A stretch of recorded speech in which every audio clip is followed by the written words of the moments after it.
नमस्कार, मी किरण पाळेकर. भटकंती आणि खाद्यपदार्थ या चॅनलमध्ये आपलं पुन्हा एकदा नव्याने स्वागत आहे.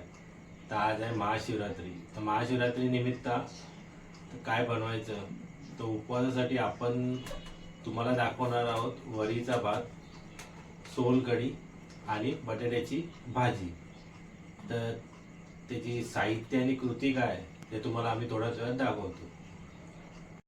तर आपण इथे बघा एवढं साहित्य घेतलं आहे. तर आपण वरीच्या भातासाठी घेतलं आहे वरईचा तांदूळ आहे. हा 1 वाटी तांदूळ घेतला आपण आणि त्यासाठी आपल्याला फक्त मीठ आणि पाणीच लागणार आहे. बटाट्याच्या भाजीसाठी आपण ही बटाटी उकडवून घेतली आहेत. ही अर्धा बटाटे असतील तर आपण ही उकडवून चांगली घेतलेली आहेत. नंतर घेतली ती कोथिंबीर, नंतर घेतल्यात मिरच्या, कढीपत्ता, जिरं, मीठ आणि हे आपलं सोलकढीसाठी लागणार. सोलकढीसाठी आपण घेतला कोकम मागूळ आहे गावचा, गावावरून आम्ही घेऊन येतो.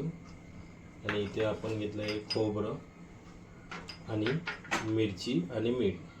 कोकमच्या कढीसाठी एवढंच लागणार आहे साहित्य. तर चला पहिला आपण वरईचा भात बनवूया, नंतर मग बटाट्याची भाजी आणि नंतर मग सोलकढी. तर चला वरईचा भात आपण बनवायची प्रोसेस सुरू करूया. आपण गॅस पेटवलेला आहे.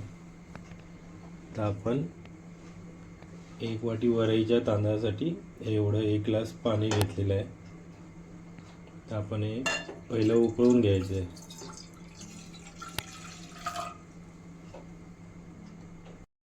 बघा आपल्या पाण्याला आता उकळी आलेली आहे. तर यामध्ये आपण हा वरईचा भात टाकायचा आहे.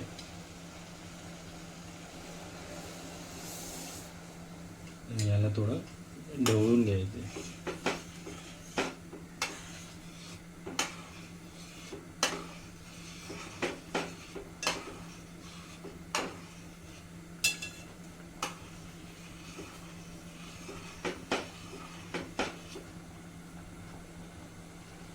ढवळून घेतलं की याला आता 5 मिनटं जरा उकळायला ठेवायचं, भात ना शिजायचं. त्याच्यासाठी आपण याच्यावर झाकण मारून ठेवूया. तर बघा आपण याच्यावर झाकण मारून ठेवलं आहे. तर 10 मिनटं झाली की आपण याला चेक करून बघूया. तर तोपर्यंत आपण भाजी बनवून घेऊया बटाट्याची. तर आपण आता बटाट्याची भाजी बनवून घेऊया. तर आपण ही कढई ठेवली आहे गॅसवर. त्याच्यामध्ये आपण 1 चमचा तेल टाकायचं आहे. तेल तापू दे. पटापट होणारी भाजी, जास्त टाईम लागत नाही याला. कोणी पटापट आपण बनवू शकतो. तर बघा तेल तापलं आहे की नाही आपलं. आणि मग आज कोणी कोणी काय काय रेसिपी बनवल्या आहेत त्या आम्हाला नक्की शेअर करा. आम्ही पण तुमचे व्हिडिओ नक्की बघू आणि आमचे पण तुम्ही व्हिडिओ नक्की बघा आणि आमच्या चॅनलला पुढे घेऊन चला. तर आपलं आता तेल तापलेलं आहे. तर आपण यामध्ये पहिलं जिरं टाकूया. जिरं बघा मस्त तडतडलं आहे, म्हणजे तेल चांगलं तापलं आपलं.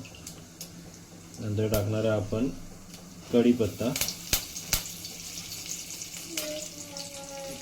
जिरं आणि कढीपत्ता चांगलं फ्राय करून घ्यायचं आहे. आणि थोडं लांबच उभं राहायचं कारण ते अंगावर उडतं.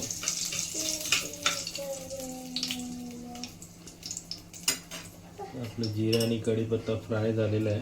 तर यामध्ये आपण या हिरव्या मिरच्या टाकूया थोडं तिखट व्हायला. म्हणजे तिखट असले की जरा टेस्टी लागते भाजी.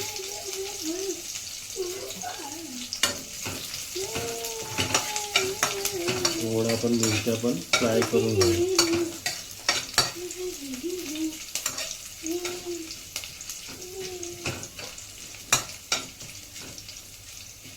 एकदम इझी रेसिपी आहे आणि खायला पण मजा येते ही बटाट्याची भाजी. तर आपलं जिरं, कढीपत्ता आणि मिरची फ्राय झालेली आहे. तर यामध्ये आपण ही बटाटी टाकायची आहे.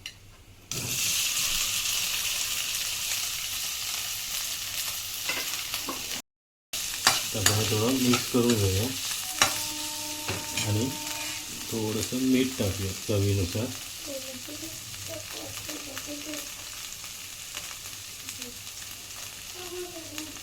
परत एकदा ढवळून घेऊया. आणि बटाटी तर तशी आपली उकडलेलीच आहे, म्हणजे ही बघ फ्राय पटापट होणार. आपण याला थोडा वेळ आता झाकण मारून तो मिक्स करतो. तर बघा आपली भाजी मिक्स करून झाली आहे. तर थोडी याला वाफ करूया, म्हणजे थोडीशी जरा सगळं जिन्नस आहेत ते प्रॉपर एकजीव होतील.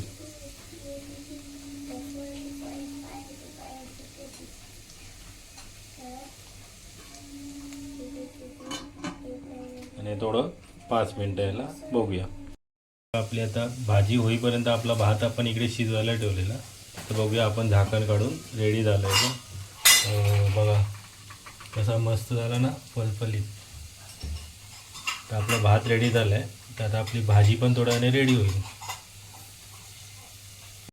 बघूया आपली भाजी रेडी झाली आहे का. वाफेवर शिजवत ठेवलेली आपण. तर बघा आपली भाजी पण मस्तपैकी रेडी झालेली आहे. तर ढवळून बघूया. ते तर तशी आपले उकडलेलीच होती बटाटी, म्हणून ते काय जास्त टाईम लागत नाही आपल्याला. तर यामध्ये आपण आता कोथिंबीर आणि आपलं थोडंसं खोबरं टाकून घेऊया. तर याच्यामध्ये खोबरं आणि कोथिंबीर टाकून घेऊया, म्हणजे आपली बटाट्याची भाजी रेडी. बघा कशी मस्त दिसते ना कलर खोबरा टाकल्यावर. थोडीशी आपण कोथिंबीर टाकूया. हो बघा मस्त एकदम आपली भाजी रेडी. तर आता आपण सोलकढी बनवायला सुरुवात करूया. सोलकढी बनवतोय. तर आपण हे जे 1 वाटी खोबरं होतं ते चांगलं मिक्सरला थोडं ग्राइंड करून घेणार आहे. तर आपण याच्यामध्ये आपण खोबरं टाकायचं आहे. नंतर टाकणार आपण थोड्या मिरच्या आणि जिरं. तर आपण हे मिक्सरला थोडं लावून घेऊया आणि बारीक करून घेऊया. बघा आपण हे मिक्सरला वाटून घेतलं आहे खोबरं आणि. तर आपण गाळणीच्या सहाय्याने याच्यातला रस आहे तो काढून घेणार. आणि हे खोबरं अजून आपल्याला वाटतं 2-3दा तरी मिक्सरला ग्राइंड करावं. मग तसं मग त्याचा आपल्याला खोबऱ्याचा रस निघणार. चोथा होईपर्यंत खोबऱ्याचा रस काढायचा आपण, है ना. तर बघा तर अशा प्रकारे आपण याचा रस काढून घेऊया. तर बघा आपण हे खोबऱ्याचा जो रस होता तो काढून घेतला आहे. तर आम्ही 1 वाटी खोबऱ्यामधून एवढा रस काढलेला आहे बघा. आणि त्याचं पूर्ण म्हणजे आम्ही 3 वेळा तरी त्याच्यात मिक्सरला लावून हा रस काढलेला आहे. तर यामध्ये आपण टाकणार आहे आता कोकमचा आगूळ आहे. तर आपण चवीनुसारच टाकायचा, नाही तर जास्त आंबट पण होऊ शकतो. तर आपण 2 चमचे आधी टाकूया. आणि नंतर टाकणार आपण त्यामध्ये मीठ,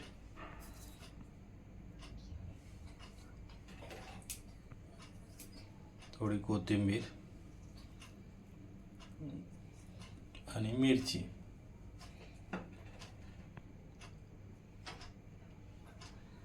मिरची अशीच आपण वरतून पण टाकणार आहोत, कारण आतमध्ये आपण पण टाकली आहे मिक्सरला लावताना. आणि आता आपण याला ढवळून घ्यायचं आहे. ह्याला काय आपल्याला शिजवायची नाही की गरम नाही करायची गॅसवर. ही जेवढी थंड असेल तेवढीच चांगली वाटते पियायला. आणि आपल्या कोकणातलं हे सुप्रसिद्ध असं पेय आहे, थंड पेय.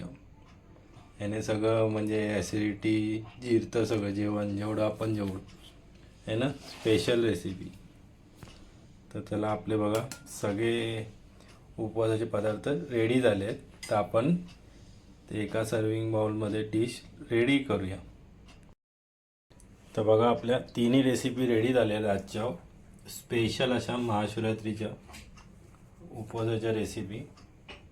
तर आज आपण बनवलं आहे वरईचा भात, म्हणजे भगर. वरईला दुसरं नाव भगर आहे.